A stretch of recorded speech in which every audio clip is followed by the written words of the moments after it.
This is the Detroit Sports Podcast Network. As the beloved Keith Jackson used to say, "Whoa, Nelly, can Michigan become the next Clemson?" Yes, only though if it wants to. We will lay out the facts, destroy all of your trash internet trope excuses on this episode of Michigan Podcast. But there's going to be one team that's going to play solely as a team. No man is more important than the team. No coach is more important than the team. The team, the team, the team. Looks deep for Anthony Clark. Waits for it. Hit. Caught. This is no time for that. In the pocket and a sack. Tim Jamison. Brady gets terrific. Throws it. Get it. Touchdown. Knight again. Schultz just before Brazil got him. And a leaping interception by Woodson. Harbaugh back to throw over the middle. Caught by Collier at the 5 on his feet. Touchdown, Michigan. On its way. It's good. He's 5'7", 179 pounds, a junior at Michigan. But Jamie Morris packs a wallop, and he delivers for Bo Schembechler. And here's your first play. Pressure coming. Sack. It is Glenn Steele, number 81, who fought his way through the traffic. Option. And Robinson calls his own number, and he's going to score. Oh, an easy touchdown for Robinson and Michigan.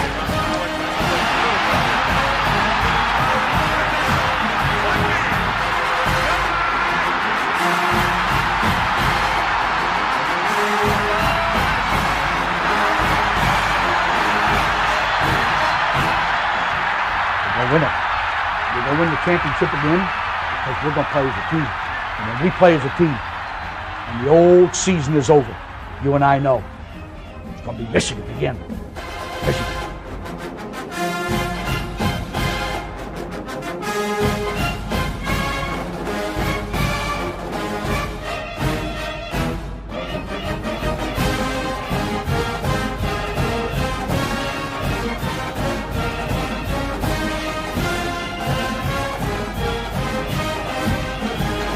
Greetings, Go Blue. Welcome to this week's episode of Michigan Podcast. I am Steve Deace. And before we begin, a disclaimer. At the last minute, in the middle of the night last night, after watching the national championship game, I made the decision we were going to totally switch gears on this week's episode. I did promise a Q&A episode. We got a ton of questions on our Twitter account at Michigan Podcast. You can still submit those if you'd like. We are going to do that Q&A episode next week, especially because Michigan basketball plays two of the weakest opponents on its schedule this week with Illinois and Northwestern. And unlike the football program, they take winning championships seriously, or at least the head coach does. So I'm pretty confident we won't have anything to melt down about John Beilein's crew next week. So that's a great time to do a Q&A. But I need you to know this. If you're new to our podcast here and our show on YouTube, I need you to know this is coming from the heart of a lifelong fan. Someone who loves Jim Harbaugh as a player. When I became a Michigan fan, when we first moved to Michigan in the early to mid 80s, he was my first favorite player. Growing up playing sports, and even when I created myself on video games, I always wore one of a slew of numbers every time. Number 9 for Roy Hobbs from The Natural, my all-time favorite baseball movie.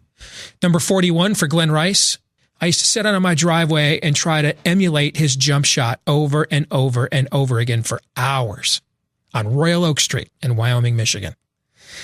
Number 40 for Bill Laimbeer, because I just liked that he offended all the right people. that kind of helped me later in life.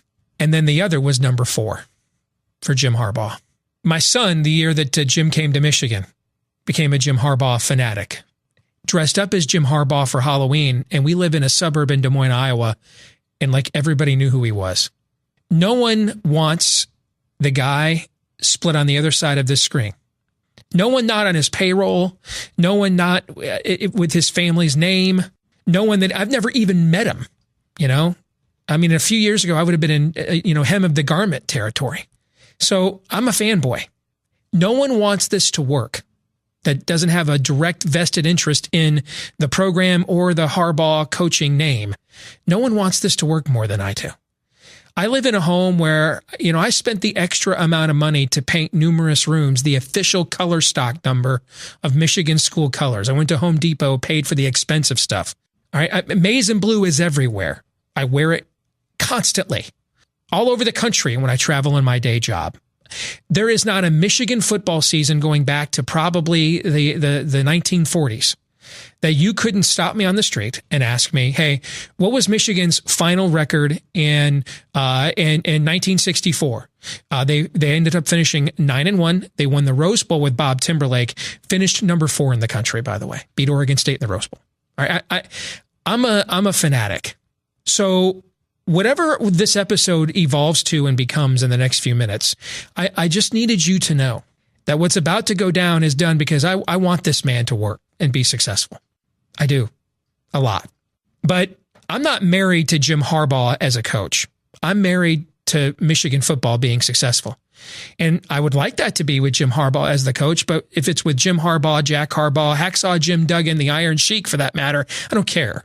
As long as in the end, if the choice is Jim Harbaugh as the coach, or we actually, start winning games that matter and do better than 1-9 against the AP top 10, I'm going to choose do better than 1-9 against the AP top 10 and wish Jim well with his future endeavors. All right. So I need you to know, fellow Wolverines, this is where I'm coming from. I'm the guy that gets the Wolverine football preview, and I've kept every one since it was first published in 1996. They've all been stored in my man cave, and I actually every year read all the way to the back and read all the box scores and season summaries of all the teams. I'm freaking Rain Man here. This is one of the reasons my wife has looked at me for the last 20 years and said repeatedly, if I had not given birth to your 3 children, I'd be convinced you're still a virgin. So this is where I'm coming from. But I sat there watching that national championship game last night. And I watched Alabama. I watched a replay of the Michigan-Ohio State game. I watched Alabama pitifully attempt to continue to play stubbornly man-to-man defense. It couldn't play against Clemson's receivers. And I submit that if Alabama can't play elite teams man-to-man with the way they recruit, nobody can. And then I watched Clemson rushing for 27 yards. Finally decide, like it did in the semifinals against Notre Dame when it couldn't run the ball in that game either. I guess we could just sit here and keep running against a brick wall, or we've recruited this 5-star quarterback and all these 4- and 5-star receivers. Why be stubborn when winning is preferable? I mean, I watched all of the things that we think as fans that are being honest with ourselves, that we think the football program here at Michigan is not doing. I watched every single one of our narratives confirmed. Every single one of them. Why? Because it's football, guys. Okay? This isn't atom splitting. It's not cold fusion. It's freaking football, guys. And while you and I may not know some of the terminology, we may not know what man under coverage is, it's still football. It's the game we've been watching all our lives, playing all our lives. It's not a Rube Goldberg machine. And as I watched the second half of the national championship game and Clemson continued to pull away, I began to fume. And then I wondered, I was about to jump on Twitter and unload, because that's what it means to be an American in the 21st century. And I've got this admonition from St. Paul in my head, in your anger, do not sin, which I can't tell you how many times I've violated and had to ask for forgiveness for that. In fact, I'm fearful I might even do it during the taping of this podcast, actually. And I thought, I'm going to take the advice I give others so often, and I'm going to step away from at least the Twitter keyboard and do some research and find out if my emotion is just misplaced because of frustration over how the season ended. And before I turned the game off, I watched and listened to 3 different post-game interviews Dabo Swinney, the Clemson coach, gave. Because, we're told we can't expect Jim Harbaugh to be Dabo Swinney. I mean, you're right. I mean, how can we expect a guy in Jim Harbaugh who has a top 5 career all-time win percentage in the NFL? I mean, how can we expect results from him similar to a guy who went from wide receiver coach to college football head coach at Clemson for the first time? And I know when I say that, many of you are going to say, well, Clemson has advantages we don't have. Do they? I don't know. Maybe they do. So I decided, you know what? Because I won't get to sleep tonight, I'm so worked up about this. I'm going to do the research and find out Is my emotion misplaced, or are we right? So I began looking at the data, and I began looking at it in relationship to all of the excuses that have become our Tariq Aziz-like talking points. You know, after we're done saying Michigan can't compete for national championships, and we drop a no Americans at the Baghdad airport. That's what we do around here. You know, I have spent my morning today responding to people on Twitter who are literally having a meltdown, literally eunuching themselves right now, removing their man parts and donning sackcloth and ash. I said ass. That was a Freudian slip there. Because Al Washington, a low-level assistant coach no one had heard of 12 months ago, mired in obscurity at Boston College, decided to go back home to his native Ohio State and his dad's alma mater today. And when I asked people why, I was told, well, guy's a great recruiter. And I said, okay, what elite prospects in Ohio did we sign this year that Ohio State wanted? Answers I got back, we nearly pulled off Zach Harrison. Well, that's Michigan football for you. Nearly pulling stuff off since 2004. Not quite those who stay will be champions, but I guess that'll preach nonetheless. Are you freaking kidding me? You know what Bo Schembechler, this is the time where we could have used Jimmy's idolization of Bo a little bit. Do you know what Bo Schembechler would have said to one of his assistant coaches who came in and said, Coach, I'm thinking about going to Ohio State. Bo would have said, get your ass to Columbus Stat because you're fired here. That's what Bo would have said. Instead, we held like a day-long vigil for a linebacker coach. Where's our balls? We're like, what are we here? We're the Wolverines, right? Or are we the Pussycats? Which is it? And then like it's a great win for Ohio State that they took away Greg Madison. This is the first time in the history of college football that it was considered a coup to raid the coaching staff of the team whose ass you've kicked 15 years in a row. If I was an Ohio State fan, I'd be like, we just watched Greg Madison's defensive line get no pressure against us and give up 5 yards a rush. Why are we hiring that dude when he's 70? Why are we doing that? But we're in a meltdown here. What happened to us? Where are these arrogant Michigan asses we used to be that I used to know and love?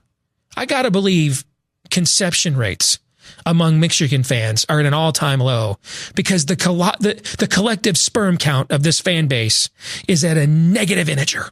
What is happening? Apparently Brady Hoke is still clapping after all. I've had just about enough. And since, you know, there's a lot of great Michigan reporters and people who do this professionally, I'm not a reporter. I'm barely a commentator. I'm really a diehard fan who's got a television studio and some spare time. All right. So I don't need to curry favor with anyone to gain access. I have no financial vested interest in maintaining any sort of decorum or most favored nation status. I'm just a dude who's loved this team since I was 10 years old and is trying to pass on this love to my son. And it looked like I was going to do it, but he's grown so frustrated with the way the team has performed under Jim the last couple of years that he idolized that I'm starting to lose him now. My youngest daughter bought a Hawkeye sweatshirt over Christmas. Just going to count that as a rebellious phase. So this is where I'm at. All right. This is where the snark and the passion and everything comes from. I've had enough. And I'm going to make the case here now that all of you watching should be at the point that you've had enough as well. Let's begin with our favorite excuse. Let's just crush that from the top. Excuse number one, Michigan won't cheat like Clemson does, so it won't compete. Now, this is victimology talking, and in my day job, I crush victimology and shove it down your throat so hard that it comes out the other end for fun, and then they give me a check. I hate it. I hate victimology like I hate Scarlet and Gray. Victimology is the language of losers and suckers, and the data almost never confirms it, usually contradicts it, in fact. Let me give you an example here. Under Jim Harbaugh, the Wolverines have signed more combined 4- and 5-star recruits than Clemson has in the last 4 recruiting cycles. Let me say that again. Under Jim Harbaugh, Michigan has signed more combined 4- and 5-star recruits in the last 4 recruiting classes than Clemson has. That's according to the 247 composite recruiting rankings. Yeah, but Deace, Clemson's recruits are ranked higher per player. Deace. I'll give you time to pull the needle out of your arm while I drop this truth bomb on you. Over the last 4 years, Clemson's average recruit ranking is 91.6. That's pretty good. Michigan's is 90.02. I mean, not exactly the difference between Emily Blunt and Rosie O'Donnell, but not much of a difference at all.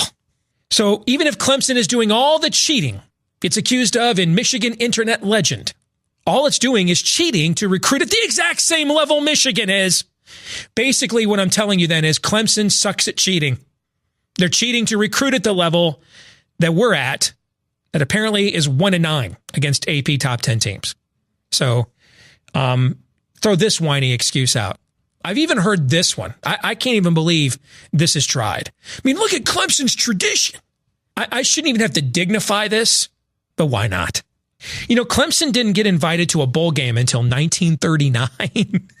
All right. Michigan claims 8 national championships before then.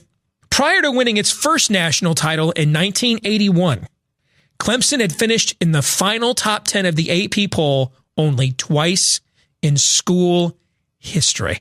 During that same time frame from 1936 to 1980, that's when the AP poll began, was 1936. The Wolverines finished in the final AP top 10 24 times. After winning the 1981 national championship, you know, Clemson got a big lift from that, right? And they went national. Not so much. Clemson didn't finish higher than 8th in the final AP poll again until it made the 2015 college football playoff. So from 1982 to 2014, Clemson never finished higher than 8th in the final AP poll. By the way, from 1982 to 2014, Michigan finished higher than 8th in the final AP poll 10 times. So this excuse is lame. Here's another. Clemson simply has more money and better facilities, Deace. We can't compete with that, Deace. So every year, Forbes magazine does a ranking of the most lucrative college football programs based on the revenue coming in and the revenue going out, their profit margin, what they're really worth.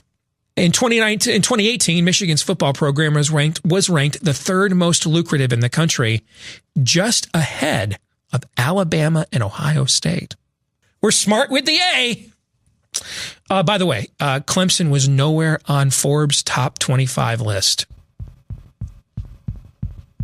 They weren't among the top 25 most lucrative football programs, despite 3 straight college football playoff appearances. So, what about those facilities, though? I mean, you know, Clemson's got bowling alleys, I don't know, hookers and blow. I mean, that's the internet legend, right? Well, you know, Clemson's facilities, 24/7 or 247 Sports, did do a survey at the start of this season of the best facilities. They did rank Clemson 2nd in the country. Michigan's were 16th. That's nothing to sneeze at. But yeah, Clemson's are better. But if you think that's the end-all, be-all, keep in mind Tennessee's facilities are ranked 4th. Would anybody, any carbon-based life form on any Class M planet within the United Federation of Planets, trade Tennessee's program for Michigan's? All of them would, because no one thinks Tennessee's is better than Michigan. By the way, Oklahoma State's facilities are ranked better than Michigan's too. Would anybody think they have a better football program? So, poof goes another excuse.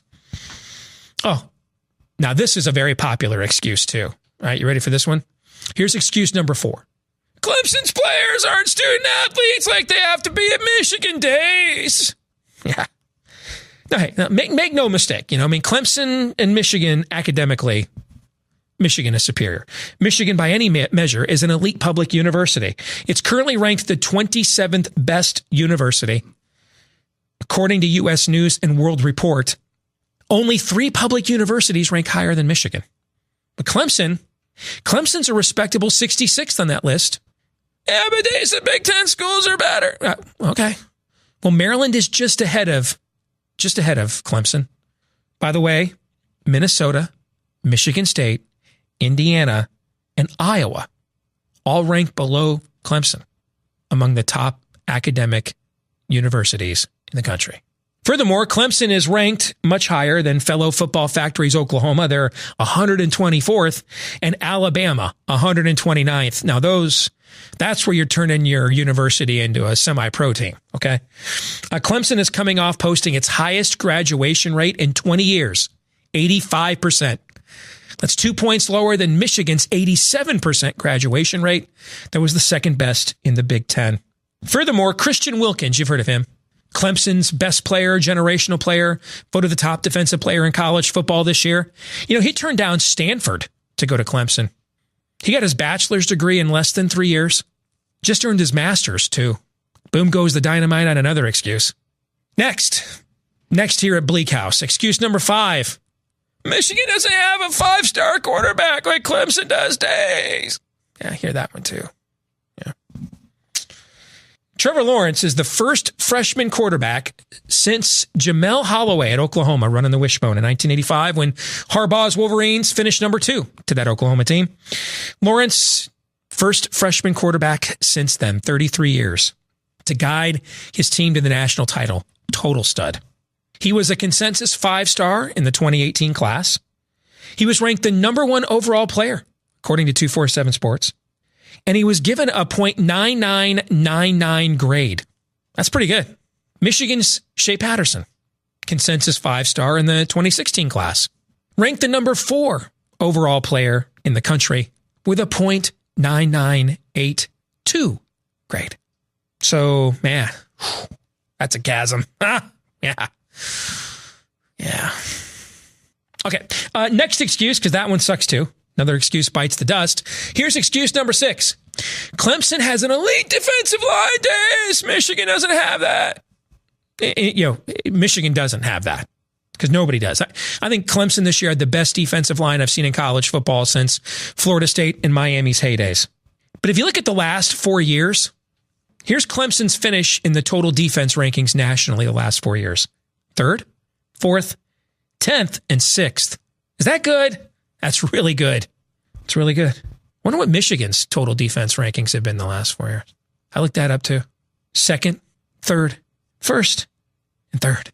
Is that better? Yeah, it's actually better. And unlike Clemson, the Wolverines had to change defensive coordinators in the last 4 years because DJ Durkin moved on. So that excuse is gone in 60 seconds, but you're welcome to continue to regurgitate it. Just remember, the dog returns to its own vomit. Next excuse. Michigan just doesn't have the wide receivers Clemson has, Steve.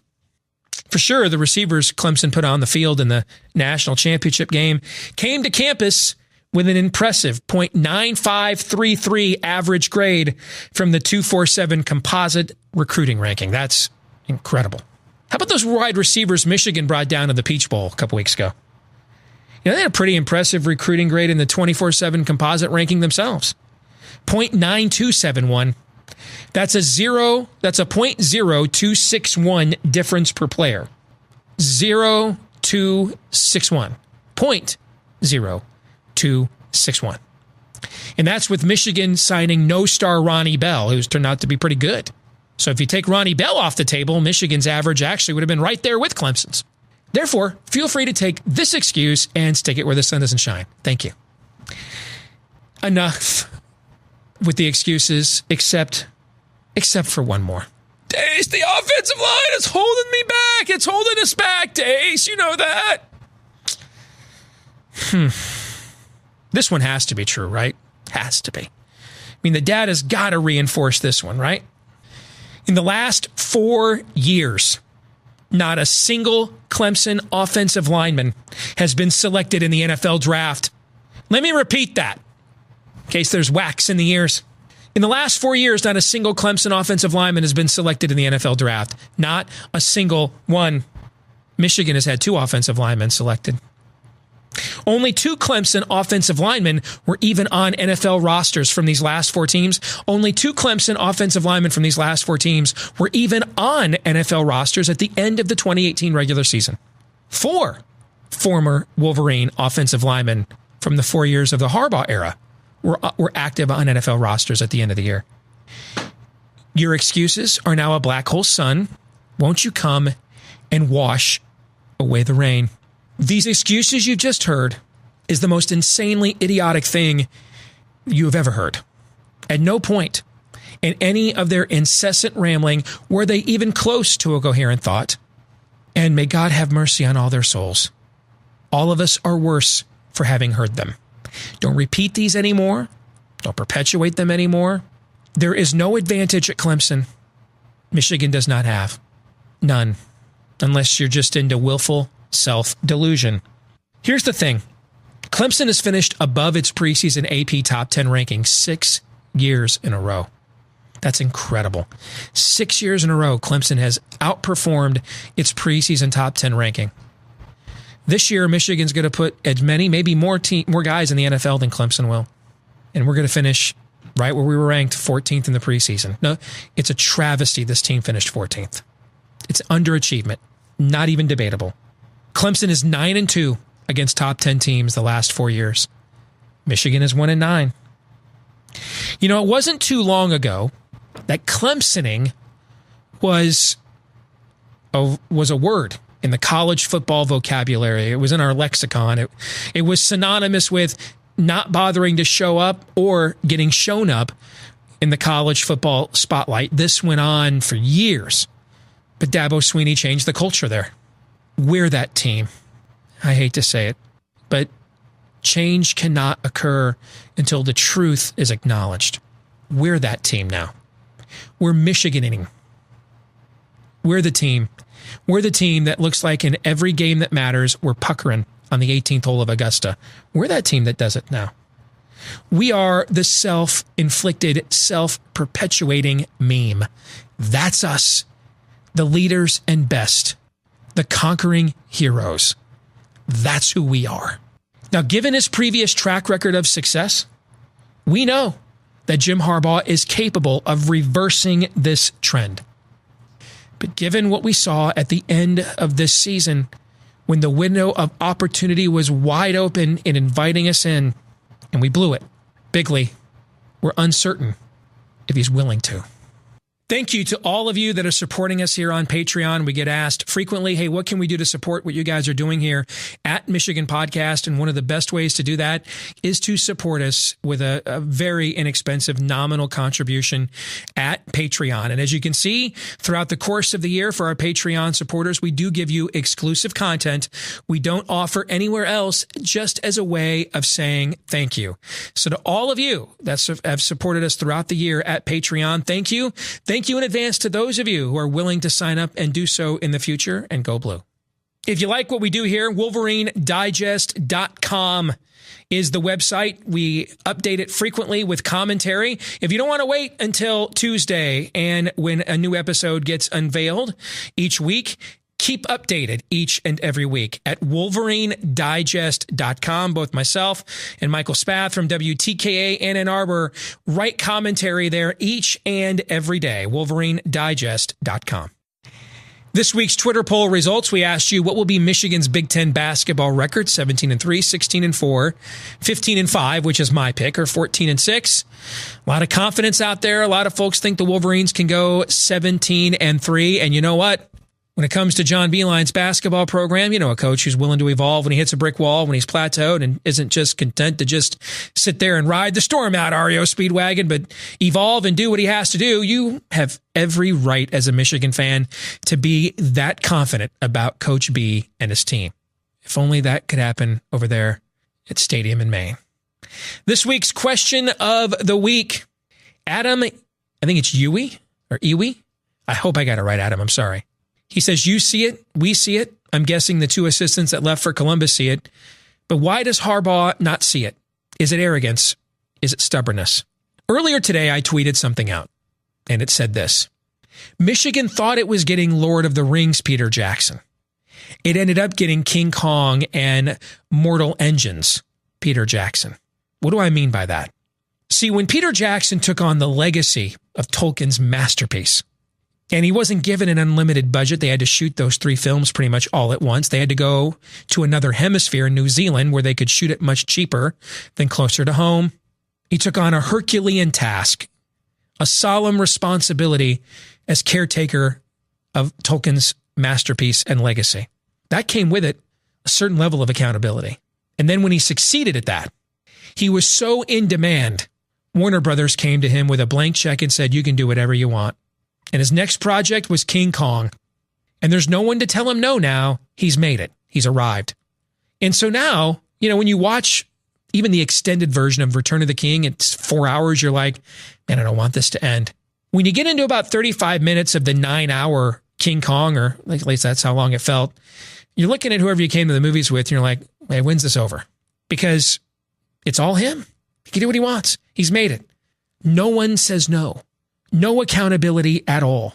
His latest monstrosity, Mortal Engines, I honestly believe more people are going to watch this episode of Michigan Podcast than went to the theater and saw that film over Christmas. And I'm not kidding. It's not that Peter Jackson just woke up one day and said, I want to suck at filmmaking now. I forgot how to do this. He's accomplished arguably the greatest achievement in cinema, Tolkien's trilogy. Now, what happened is human beings need accountability. Human beings need direction. Men in leadership need to have someone around them that they empower and give permission to tell them, I think you're wrong. That's not a good idea. Who is that at Michigan? Let's face it, our AD was a subservient player and teammate to Jim in the 80s. It's not going to be Ward Manuel. So who is it? If you listen to the Harbaugh podcast, I love Jack to death, but he's his son's biggest cheerleader, urging that we put up co-division championship banners, which if we do that, there's only one thing that could get me to walk away from the program other than we become a haven for, women beaters and rapists, like what's happened at Baylor or what happened at Ohio State last year with Zach Smith. That might do it for sure, especially growing up in a home like I did. But end up becoming a participatory trophy team, that's my tap out. Because now you're just peeing on me and telling me it's raining. I just spent my money on for nothing. So who is on the staff? Who's in the program? Who's the Alex Agassi if you're an old school Bo guy? Who's that guy? Who's the guy that can say to Jim, that dog ain't going to hunt. Ain't going to work, Jimmy. Try harder. You can do better. I know it. And so do you. Who? And if you don't know who that person is, then you're kind of just relying on someone who's stubborn, and all successful people are stubborn. You don't get successful by not being stubborn to some degree.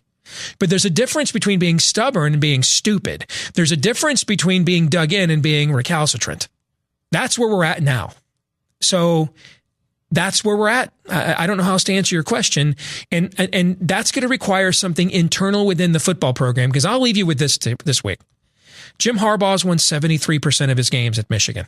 That's not bad. It's good. It's not great, though, either. It's not special. What do I mean by it's not special?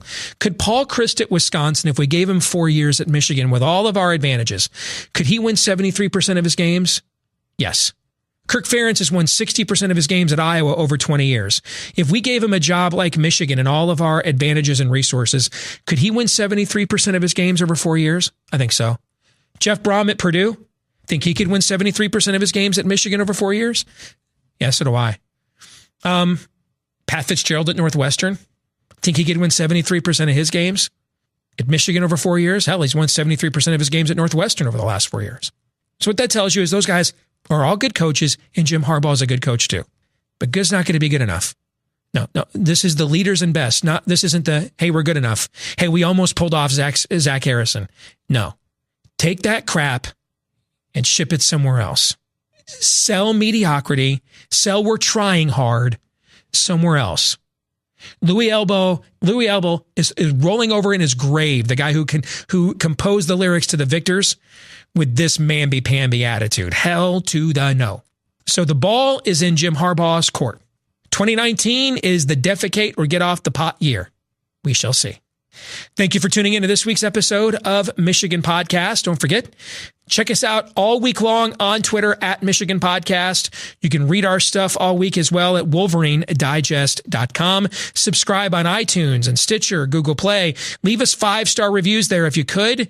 Subscribe here on YouTube and leave us a positive comment. We like those as well. And thank you to our friends at Detroit Sports Podcast, which help to get the word out about this episode each week. Until the next time, go Blue.